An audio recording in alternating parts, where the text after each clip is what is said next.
నమస్తే, welcome to Leo news. కేంద్ర రక్షణ శాఖ మంత్రి రాజ్నాథ్ సింగ్ గారు జగన్మోహన్ రెడ్డి గారికి ఫోన్ చేశారు. ఎన్డీఏ కూటమి తరపు నుంచి తాము ఉపరాష్ట్రపతి అభ్యర్థిని నిలబెడుతున్నందుకు గాను దానికి మద్దతు కోసం ఆయన కాల్ చేయడం అయితే జరిగింది. అయితే జగన్మోహన్ రెడ్డి గారు ఆయన పార్టీ నాయకులతో చర్చించిన తర్వాత ఏ విషయం చెబుతామని ఆయన చెప్పారు. మరి జగన్మోహన్ రెడ్డి గారు మొన్న ఈ మధ్య రాహుల్ గాంధీతో చంద్రబాబు గారు హాట్లైన్లో టచ్లో ఉన్నారు అని చెప్పి ఒక మాట అన్నారు. దాన్ని విస్తృతంగా ప్రచారం కూడా చేస్తున్నారు. మరి అలాంటప్పుడు జగన్మోహన్ రెడ్డి గారు రాజ్నాథ్ సింగ్ గారితో అన్నటువంటి ఈ మాటని ఏ విధంగా చూడొచ్చు అన్న చర్చ అయితే ఇప్పుడు నడుస్తోంది. అలాగే షర్మిల గారు కూడా మొన్న బీజేపీతో జగన్మోహన్ రెడ్డి గారు హాట్లైన్లో టచ్లో ఉన్నారు అన్నారు. సో జగన్మోహన్ రెడ్డి గారు ఈ రోజు ఇచ్చిన సమాధానాన్ని బట్టి అది నిజమనే అనుకోవచ్చా? అదీగాక ఇప్పటి వరకు ఎన్డీఏ కూటమి ప్రవేశపెట్టినటువంటి చాలా బిల్లులకు జగన్మోహన్ రెడ్డి గారు మద్దతు తెలిపారు. మరి ఈసారి కూడా ఆయన మద్దతు తెలుపుతారా అన్న చర్చ కూడా నడుస్తుంది. సో ఓవరాల్గా మరి జగన్మోహన్ రెడ్డి గారు చెప్పినటువంటి ఈ సమాధానం వెనుక చాలా ప్రశ్నలు అయితే ఉన్నాయి. సో వాటన్నిటిని తెలుసుకునే ప్రయత్నం చేద్దాం. మనతో పాటు ఉన్నారు సీనియర్ జర్నలిస్ట్ దుర్గా కుమార్ గారు. నమస్కారం సార్. నమస్తే అమ్మ గోవర్ధని, మన లియో వీక్షకులకు కూడా. సార్, మొన్న ఈ మధ్య జగన్మోహన్ రెడ్డి గారు ఒక మాట అన్నారు, చంద్రబాబు గారికి రాహుల్ గాంధీకి మధ్య హాట్లైన్ టచ్లో ఉంటున్నారు అని చెప్పి. మరి ఇప్పుడు జగన్మోహన్ రెడ్డి గారు కూడా రాజ్నాథ్ సింగ్ గారు ఫోన్ చేస్తే సరే నాయకులతో చర్చించి మా నిర్ణయం చెబుతామని అన్నారు. మరి ఇప్పుడు జగన్మోహన్ రెడ్డి గారు చేసినటువంటి వ్యాఖ్యలను మనం ఏ విధంగా చూడొచ్చు? మరి ఆయన ఎవరికి హాట్లైన్లో టచ్లో ఉన్నారని మనం అనుకోవచ్చు అంటారు? మీ ఉద్దేశం ఏంటి? అసలు దేశంలో ఉన్న రాజకీయ నాయకుల్లోనే జగన్మోహన్ రెడ్డి గారికి ఉన్న సంకట పరిస్థితి ఏ రాజకీయ నాయకుడికి లేదు, ఉండదు కూడా. ఎందుకంటే ఆయన పరిస్థితి ముందు నుయ్యి వెనక గొయ్యి అన్నట్టుగా ఉంది. ఆయన మీద ఉన్నటువంటి ఆర్థిక ఆరోపణలు కానీ ఆర్థిక నేరాలు కానీ కొన్ని వేల కోట్ల రూపాయల ఆస్తులు ఈడీ జప్తులో కూడా ఉన్నాయి. తర్వాత ఆయన మీద మనీ లాండరింగ్ కేసులు కానీ క్విడ్ ప్రోకో కేసెస్ కానీ ఉన్నాయి. అవి కాకుండా కూడా ఇప్పుడు లేటెస్ట్గా ఆంధ్రప్రదేశ్లో ఆయన ముఖ్యమంత్రిగా ఉన్నప్పుడు లిక్కర్ కేసు, ఆ లిక్కర్ కేసు కూడా చాలా పెద్ద ఆర్థిక నేరం, ఒక జాతీయ స్థాయి ఆర్థిక నేరం. అవే కాకుండా అనేక నేరాలు ఉన్నాయి. ఇలాంటి పరిస్థితుల్లో ఆయన గతంలో కూడా మనం చూసాము, ప్రధానమంత్రి మోడీ గారికి దత్తపుత్రుడని స్వయంగా ఆనాటి ఆర్థిక మంత్రి నిర్మలా సీతారామన్ గారు చెప్పారు. తర్వాత భారతీయ జనతా పార్టీ ఆ రోజు ఎన్డీఏ ప్రభుత్వం పెట్టిన ఏ బిల్లునైనా సరే బేషరతుగా వైఎస్ఆర్సీపీ ప్రభుత్వం రాజ్యసభలో కానీ లోక్సభలో కూడా సమర్థించింది. కొన్నిసార్లు లోక్సభలో సమర్థించి రాజ్యసభలో వ్యతిరేకించడం ద్వారా తన ద్వంద్వ వైఖరిని బయటపెట్టుకుంది. ఆ విధంగా పార్టీ ఒక అవకాశవాద పార్టీగా, ఒక అవకాశవాద నాయకుడిగా, తర్వాత ఒక నిస్సహాయ పరిస్థితిలో ఉన్న నాయకుడిగా జగన్మోహన్ రెడ్డి ప్రజల ముందు నిలబడాల్సి వచ్చింది. అదే కనుక ఆయన మీద కనుక ఇలాంటి ఆర్థిక నేరాలు, కేంద్ర దర్యాప్తు సంస్థల కేసులు, వాటి దర్యాప్తు, వాటి విచారణ సిబిఐ కోర్టులో లేకపోతే ఆయన వ్యక్తిగతంగా ఎటువంటి నిర్ణయమైనా తీసుకోగలిగే పరిస్థితి ఉండేది. కానీ ఆయన పరిస్థితి అది కాదు. ఇండియా కూటమిలో ఉండట్టు చెబుతూనే అటు ఎన్డీఏ కూటమిలో ఒక ప్రతి అంశానికి సపోర్ట్ చేశాడు, మద్దతు ఇచ్చాడు.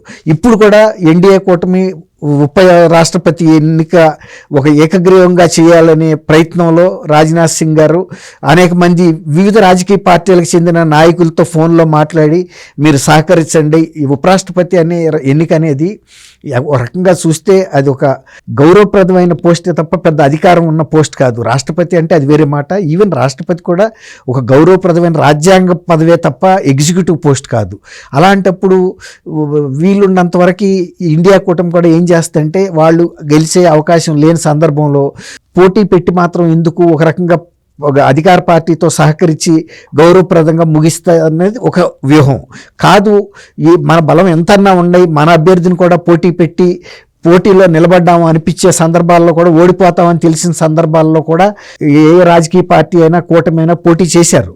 అది కేవలం ఒక టోకెన్ ఆఫ్ ప్రొటెస్ట్, అంటే మీతో మేము సహకరించము, మేము ఓడిపోయినా సరే కాక ఏకగ్రీవంగా జరగడానికి వీలు లేదనే ఒక వ్యూహం తీసుకోవచ్చు. అయితే రాజ్నాథ్ సింగ్ గారికి ఈ బాధ్యత ఎన్డీఏ కూటమి రాజ్నాథ్ సింగ్కి అప్పచెప్పారు. ఎందుకంటే ఆయన సీనియర్ లీడర్, బీజేపీలో చాలా మందితో మంచి సత్సంబంధాలు ఉన్న వ్యక్తి. ఆయన ఈ కార్యక్రమంలో భాగంగా ఏఐసిసి అధ్యక్షుడు మల్లికార్జున ఖార్గే గారితో కూడా మర్యాదపూర్వకంగా మేము ఇలా అభ్యర్థిని పెడుతున్నాము, మీ పార్టీ కూడా సహకరించండి, మీ కూటమి తరపున కూడా మీకు వీలైనంత మంది నాయకులతో మాట్లాడి గౌరవంగా దేశ ఒక హుందాతనాన్ని కాపాడుకోవటం కోసం ఆ పదవిలో అని అడిగే సందర్భంలో జగన్మోహన్ రెడ్డి గారికి కూడా లోక్సభలోను రాజ్యసభలోను బలం ఎంతో కొంత ఉంది కాబట్టి కొన్ని సీట్లు ఫోన్ చేశారనేది తెలుస్తుంది. ఫోన్ చేస్తే ఈయన అవుట్ రైట్గా మేము చేయము అని కూడా చెప్పలేని సందర్భం. ఇప్పుడు మల్లికార్జున ఖార్గే గారు ఏ నిర్ణయం తీసుకున్నా, ఒకవేళ కనుక వాళ్ళు పోటీ పెట్టినా కూడా జగన్మోహన్ రెడ్డి గారి పరిస్థితి ఎట్లా ఉంటుందంటే, అధికార పార్టీ అభ్యర్థికి కనుక మద్దతు ఇవ్వకపోతే ఈయన మీద ఉన్న కేసెస్ని స్పీడప్ చేసినా ఈయన ఇబ్బందులు పడతాడు. అది ఏదన్నా శిక్ష పడింది అనుకోండి, జైలుకి వెళ్లాల్సి వస్తుంది. ఈ రాజకీయ పార్టీ ఇదిలో పడిపోద్ది, గందరగోళంలో ఆయన రాజకీయ వ్యక్తిగత భవిష్యత్తు కూడా గందరగోళంలో పడుతుంది. కాబట్టి రాజ్నాథ్ సింగ్ గారు అడిగాడు కాబట్టి ఒక మర్యాదపూర్వకంగా అప్పటికప్పుడే చెప్పకుండా ఏదో మేము మా నాయకులతో చర్చించుకుంటాం అనే ఒక మాట అడ్డం వేసాడే తప్ప, ఒకవేళ కనుక ఎన్డీఏ కూటమి అభ్యర్థిని పెట్టి ఇండియా కూటమి కూడా తన అభ్యర్థిని పెడితే నా వ్యక్తిగత అభిప్రాయం ప్రకారం జగన్మోహన్ రెడ్డి గారు స్వతంత్ర నిర్ణయం తీసుకుని ఇండియా కూటమి తరపున అభ్యర్థికి మద్దతు ఇస్తాడని అయితే నేను అనుకోను. విమర్శ అంటే రాజకీయంలో ఉన్నప్పుడు తను అన్ని రకాల ప్రయత్నాలు చేస్తాడు. తన పార్టీ ఉనికే ప్రమాదంలో పడింది.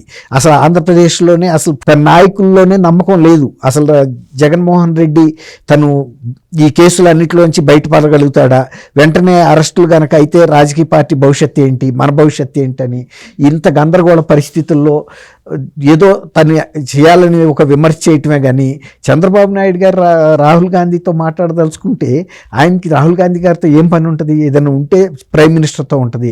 ఒకవేళ లేదు రాహుల్ గాంధీ గారితో ఏదన్నా అభిప్రాయం ఉంటే ఆయన పారదర్శకంగా జాతీయ స్థాయి నాయకుడిగా తన అభిప్రాయాలను వ్యక్తం చేస్తాడు.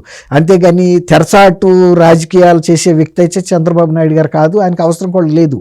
అట్లాంటప్పుడు ఇవాళ ఈయన అంటే ఎట్లా ఉందంటే అంటారు చూడండి, అడకత్తిరిలో పోక చెక్కలాగా ఉంది ఈ పరిస్థితి. ఉపరాష్ట్రపతి ఎన్నిక ఏదో ఎంకి పెళ్లి సుబ్బి సాగుకు వచ్చింది అన్నట్టుగా ఈ ఉపరాష్ట్రపతి ఎన్నికలో ఇప్పుడు ఆయన ఎటు నిర్ణయం తీసుకున్నా కూడా తప్పును పడే పరిస్థితి ఉంది.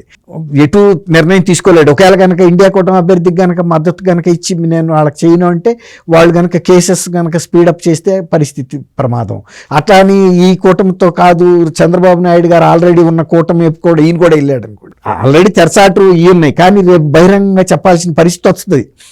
వీళ్ళ అభ్యర్థులు ఎవరికి ఓటేశారన్నప్పుడు ఒక్కోసారి వీళ్ళు మేము ఎన్నికని బహిష్కరిస్తున్నాం. మేము షర్మిల గారు అన్నారు కదా, మీరున్నారు అవును బీజేపీతో అవును హాట్ లైన్ లో టచ్ లో అని చెప్పి అవును అవును అంది. బీజేపీగా ఇంట్రెస్ట్ చూపించినా చూపించకపోయినా జగన్మోహన్ రెడ్డి గారు అయితే తహతహలాడుతున్నట్టే కనిపిస్తూ ఉంది పరిస్థితులను బట్టి అన్న చర్చ తప్పించుకోలేడు. అదే అంటున్నా, ఇప్పుడు తన అవసరం అట్లాంటిది. చెప్పా కదా, దేశంలో ఏ రాజకీయ నాయకుడికి లేని ఒక సంకట పరిస్థితి.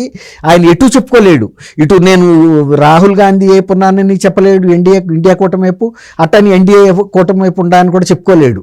అందువల్లే అసలు ఇంకోటి అయితే గతంలో అయితే చెప్పుకునేవాడు. ఇప్పుడు ఆల్రెడీ చంద్రబాబు నాయుడు గారు అక్కడ ప్రాముఖ్యత గల స్థానంలో సెకండ్ దీనిలో ఉన్నాడు మేజర్ పార్టీగా.